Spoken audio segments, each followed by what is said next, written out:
안녕하세요. 델타원입니다. 일주일간 시장을 떠나 있었더니 그 사이에 많은 일들이 있었네요. 돌아다니는 동안 호텔방에서 뭔가 해보려고 노트북을 2대 챙겨가긴 했지만 인터넷 속도가 받쳐주지 않아서 덜 스트레스 받으면서 뭘 하는 것보다는 그냥 마음 내려놓는 게 낫겠다는 결론이 들어서 그 뒤로는 집어치워버렸습니다. 그렇다고 시장을 아예 안 본 것은 아니고요. 하루 서너 시간 쪽잠 자는 버릇이 어딜 가나요?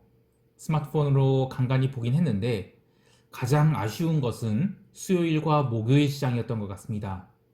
제가 갖고 있는 주식은 베타가 낮아서 해지 비율을 높이지 않아도 콜옵션 매도로 충분히 해지가 됐었는데 수요일 코스피 마감 무렵에 콜옵션을 롤링다운 할지 엄청 고민됐어요.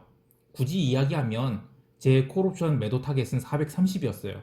그리고 평균 발행 프리미엄은 7.2포인트라서 7.2포인트 왔다 갔다.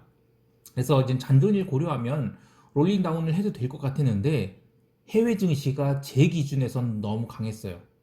그리고 롤링다운을 하게 되면 델타 값이 커지게 되기 때문에 휴가를 망칠 수도 있을 것 같아서 그래 기왕 몸빵하는 거 더 하자 하고 넘어갔었죠.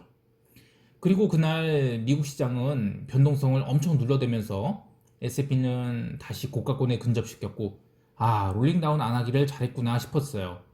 근데 이 목요일 코스피 오전장까지는 제 보유 주식도 많이 올랐고 해서 걱정을 안 했는데 오후 1시 그때부터 이 새끼들 봐라. 이거 시장이 올라가는 게 페이크인데 올리면서 볼을 살린다? 이러면 사고 나겠구나, 사고 나겠구나 했죠. 마침 그 시간에는 제가 LCT 전망대에 있었는데 전망대에서 한가롭게 바다를 보면서 사진을 찍는다 하지만 이 머릿속으로는 숙소로 튀어가서 해지에 말어, 해지에 말어 이러고 있었습니다. 결국 놀러와서 뭐한 짓이냐 하면서 참았는데 이런 거예요. 아마 트레이딩을 직업적으로 오래 해오신 분들, 그러니까 트레이딩을 업으로 하시면서 생존해 계신 분들은 아마 제 이야기에 공감하실 것 같아요. 먹고 사는 문제는 의미가 없고요. 이 맛있는 먹거리나 좋은 집, 좋은 차, 그러니까 어떤 금전적인 해결이 가능한 부분들도 어느 정도 의미가 없게 돼요. 그냥 트레이딩이 즐거운 겁니다. 그렇다고 해서 이 강원랜드 같은 도박 이런 게 좋다는 의미는 절대 아니고요. 굳이 얘기하면 지적 유의. 예를 하나 들어볼게요. 어셈블리 언어라고 해서 한 몇십 년 전에 쓰던 언어가 있어요. 이게 아주 단순해요. 더하기, 그리고 부호 바꾸기, 옮기기 이걸 반복하면서 논리를 만들어가죠. 근데 그걸 아주 끊임없이 합니다. 그래서 결과물이 나와요. 사실 저도 그런 사람이에요. 눈과 귀로 계속 정보가 쏟아져 들어오면 그 캐시 메모리 하여튼 일단 스택 임시 기억 장소에다 집어넣고요. 고차원적인 연산도 안 해요. 그냥 덧셈, 부호 바꾸기, 옮기기 그 정도를 끊임없이 합니다. 덧셈은 그냥 지식을 쌓는 거고 지식이라기보다는 정보라고 얘기했죠. 지식은 가공된 거니까. 그리고 부호 바꾸기는 생각을 바꿔보는 겁니다. 이런 쪽에서 생각해보고 저런 쪽에서 생각해보고. 그리고 옮기기 이거는 지식을 한쪽으로 좀 정보를 이렇게 정리해서 쌓는 거예요. 그것을 계속 합니다. 이걸 멈출 수가 없어요. 이것도 병이라면 병이겠죠? 근데 이런 생각이 과정들이 너무 즐거워요.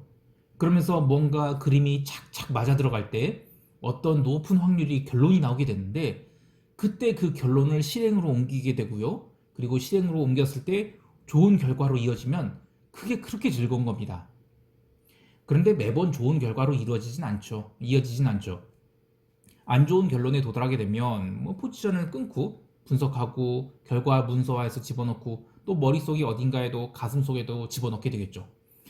이런 과정은 또 기쁘다고 하면 거짓말이고요. 또 그런 게 얼굴에 드러나니까 굳이 놀러 가서까지 그런 감정을 가질 필요가 있겠는가 하면서 에휴 내버려두자 하는데요. 그런 실패에 대한 좋지 않은 감정 못지않게 아주 높은 확률의 결론을 여러 가지 이유로 실행에 옮기지 못하잖아요. 그런데 결국 생각대로 이루어져요. 그러면 익스큐션 문제로 이익으로 연결시키지 못한 거잖아요. 그쯤 되면 이 돈 벌고 못 벌고의 문제가 아니라 이거는 중독인가 싶을 정도로 좀 아쉬운 겁니다. 이 중독이 단계라는 것은 나를 그것에 종속시킨다는 것이니 그러지 말자 하고 털털털털 털려고 하는데 아무튼 이익으로 못 연결시켰을 때 그 아쉬움도 굉장히 커요. 이야기가 길어져서 정리를 하면 목요일 오후 1시부터는 콜 매도를 잘라내고 풋옵션 매수로 해지를 하기에 적합한 상황이었습니다. 이 옵션이라는 게 콜 매도로 해지를 하는 것이랑 풋 매수로 해지를 하는 것이 큰 차이가 있어요. 처음에는 옵션 매도로 해지하는 게 속이 편해요. 그런데 시간이 지날수록 옵션 가격이 싸지게 되죠. 그리고 상황에 따라 다르지만 어느 순간부터는 옵션 매수로 해지를 하는 게 속이 편합니다. 이걸 따로 하기 귀찮아서 칼라라는 포지션으로 섞기도 하는데요. 저는 이 칼라를 잡는 애들을 제 기준에서는 게으른 놈들이라고 생각해요. 아무튼 옵션으로 해지를 할 때도 살 때가 있고 팔 때가 있다는 이야기를 하고 싶은 거예요. 코스피 옵션 판때기 보시는 분들은 지난 24일 콜옵션 저가랑 26일 콜옵션 저가를 비교해보면 선물은 분명히 저가를 깼어요. 그런데 옵션은 콜옵션이 저가보다 위라는 것을 발견하셨을 겁니다. 그만큼 변동성이 증가했다는 것이죠. 그리고 그게 25일 점심 때부터 일어난 현상이에요. 그때부터는 긴장을 해야 되는 겁니다. 아마 제가 트레이딩 데스크에 앉아 있었으면 메신저로 중요한 사람들한테 이제 워닝 사인 딱 날리고 시장에 집중했을 것 같아요. 아무튼 저는 그냥 휴가 기간이라서 몸으로 다 맞았습니다. 그렇다고 해서 뭐 나부가 심하게 꺾인 건 아니고요. 단지 콜 매도 해지를 풋 매수로 변경했었으면 더 좋았을 것을 하는 아쉬움 정도만 있습니다. 사실 이제 아이들이랑 함께 돌아다니는 날도 얼마 안 남았다는 생각도 들어요. 뭐 지금이야 아버지와 어딜 가고 하는 게 좋지만 몇 년만 지나면 뭐 학업이니 이성친구니 하면서 부모가 불편해질 나이가 되겠죠. 뭐 사무실에서 그래도 이것저것 정리해 보려고 나왔는데 일부 증권사 서버가 아예 셧다운 중입니다. 뭐 시스템 교체 작업 중이라고 하는데 그래서 일요일까지도 접속이 안 되더라고요. 그래서 지금은 페이퍼만 좀 읽고 있는데 결론 얘기하면 시장 걱정할 단계 아니다. 오히려 올해 해외 선물 시장은 제가 예상한 대로 이 채권 시장에서 큰 변동성이 생기고 있어서 여러 가지로 돈을 벌 수 있는 때가 왔다는 생각이 들어서 기쁩니다. 이게 무슨 얘기냐면요. 금리가 낮잖아요. 그러면 글로벌 시장 변동성이 줄어듭니다. 이른바 생선 가시 이론으로서 이 발라 먹을 게 없으니까 가시에 찔릴 각오를 하더라도 생선 뼈를 잡고 혀로 쏙쏙 빨아먹습니다. 근데 제가 즐겨 쓰는 말이 있죠. 양반은 생선 가시를 발라 먹지 않는다. 조선시대도 아니고 조선 왕조가 멸망한 지가 지금 몇 년이 지났는데 아직도 양반 얘기하면 좀 웃긴 얘기긴 한데 제가 안동을 갔다 와서 양반 얘기 하는 게 아니고요. 제가 항상 쓰던 말입니다. 이 원래 뜻은 욕심을 부리지 말라라는 뜻인데요. 이 달리 해석해 보잖아요. 그러면 과한 리스크를 지지 말라는 뜻입니다.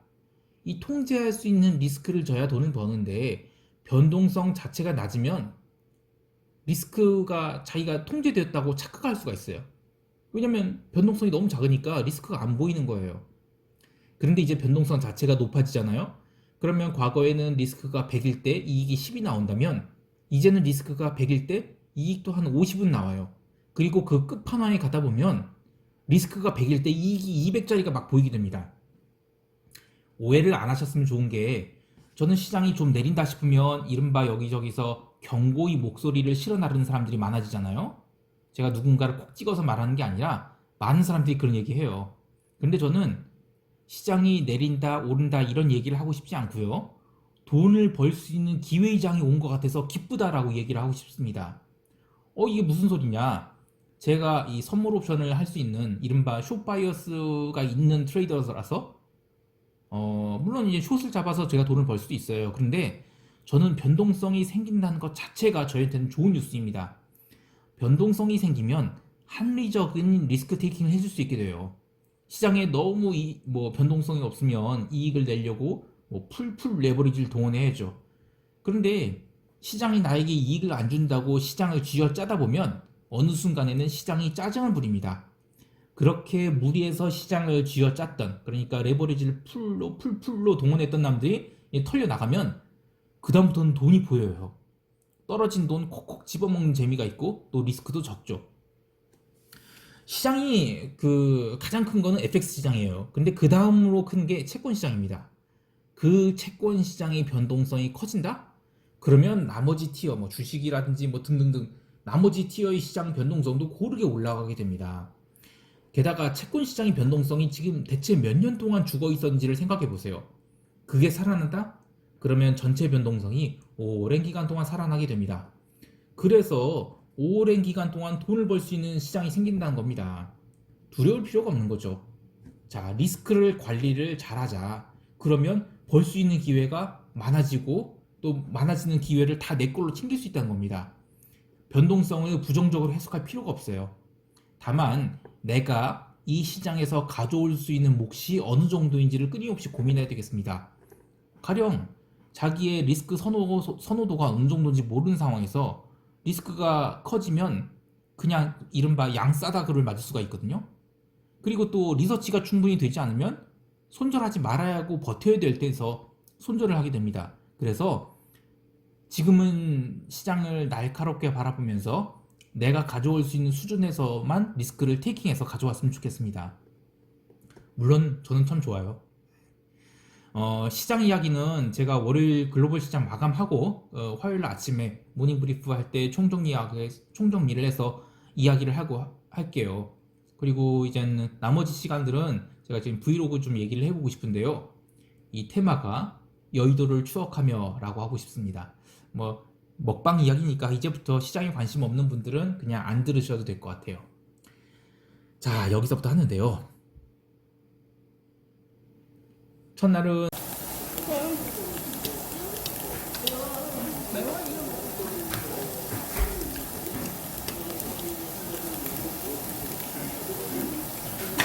안동갈비를 먹었어요. 제가 한때는 설화갈비에 꽂혀서 열심히 먹으러 다녔는데요. 어느 순간 이 하얀 마블링이 GMO 사료 찌끄레기로 보이면서 정내미가 싹 떨어졌습니다. 그리고 기름진 고기는 어느 순간 질려버리게 돼요. 툭불 이런 거 저는 별로. 그래서 이제 한동안은 와규 안심에 꽂혀서 먹으러 다녔는데요. 그러다가 지금 에이징에 꽂힙니다. 드라이 에이징이니 웻 에이징이니 이런 것들 탐닉하고 다니다가 어느 순간 다 집어치우게 돼서 그냥 고기에 풀 냄새가 나느냐 안 나느냐 이런 걸 또 따지게 됐어요. 참 이런 거 따지고 다니면 사회생활 참 피곤하죠. 여의도 생활하던 시절에 제가 이 맛이 어떻고 저떻고 하면서 얼마나 재수없게 굴었는지 생각하면 지금도 참 부끄럽습니다.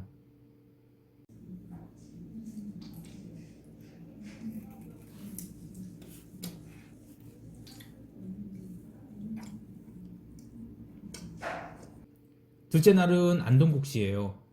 이 동여의도랑 서여의도에 안동국시집이 하나씩 있는데요. 저야 정치하는 사람이 아니라서 서여의도의 국시집은 잘 안 갔어요. 그게 LG 에클라트인가? 그 오피스텔 옆에 있던 것 같은데 아무튼 제가 일하던 이 증권타운에서 안동국시가 있는 인도네시아 대사관까지 걸어가려고 하면 시간이 제법 걸려서 안동국시를 먹으러 간 날은 뭔가 따뜻한 국물이 필요한 상황에서 걸으면서 좀 사색을 하고 싶을 때 그때 갔던 기억이 납니다. 셋째 날은 요즘에 복철이니까 복국을 먹었는데요. 동여의도 태양빌딩 1층에 지금도 있나 모르겠는데 해동복국이라고 있어요.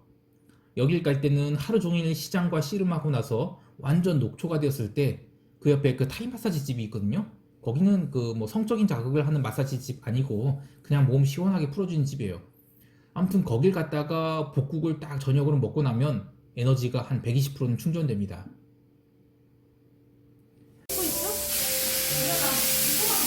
가요.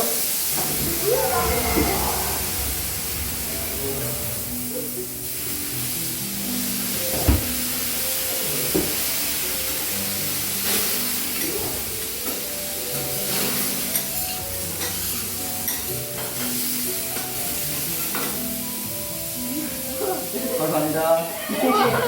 넷째 날은 테파냐키예요. 이 테파냐키가 한 20년쯤 됐나요? 한참 전에 유행을 했었지만 싹 사라져버렸죠. 여러 가지 이유가 있었겠지만 제 생각에는 식사에 대한 문화가 온전히 정착되지 않은 시기라서 없어졌다고 보는데요. 음식은 맛으로 먹는 것도 있지만 이 눈으로도 먹고요. 또 서비스로도 먹는 것. 그러니까 각각의 세션에 이 비용을 지불해야 되는데 맛 중심으로 가다 보니까 맛 자체도 결국에는 단짠단짠으로 통일되고 해서 나머지는 자연적으로 도태되고 맛도 가버린 그런 이상한 상황이라고 보는데요. 그래도 이 테판야키가 남아있는 곳이 몇 곳 있어서 이 문화가 사라지기 전에 애들한테 좀 보여주고 싶어서 갔어요. 어차피 아니라고 해도 안 되잖아요. 맞아요? 마지막으로 이 대구이 동인동 찜갈비인데요. 이것도 오래전 생각이 나게 합니다. 기업 탐방을 가고 싶으면 애널리스트 1명, 또 영업 1명, 그리고 큰손 2명 이렇게 팀을 짜서 가는데요. IR팀 미팅하고 공장 견학하고 늦은 점심 맛있게 먹고 커피 한 잔 마시고 또 오후에 또 미팅하고 공장 견학하고 그렇게 해서 오전 오후 두 타임 하고 나서 서울 올라오는 코스예요. 그런데 그렇게 탐방하는 회사들이 다 좋았냐? 또 그것도 아니에요. 참 그때 이제 기억나는 게 한 시총 6천억 정도 하던 회사였는데 그걸 한 1조 이상 보낼 생각으로 갔어요. 근데 회사가 나쁘진 않았는데 그때 요즘도 이런 말 쓰나 모르겠는데 그렇게 섹시하진 않았거든요. 그래서 에이 밥이나 맛있는 거 먹자 해서 갔던 게 동인동 찜갈비였습니다. 근데 오늘 주가 보니까 뭐 그때부터 시총이 반토막 나 있네요. 참. 대충 이 정도로 할게요. 다음 주 화요일 아침 글로벌 모닝 브리프에 다시 돌아오겠습니다. 한 달 동안 수고 많으셨어요. 저는 왜 빼놓습니까? 섭섭해요. 여러분, 3월 달에 배워요. 안녕.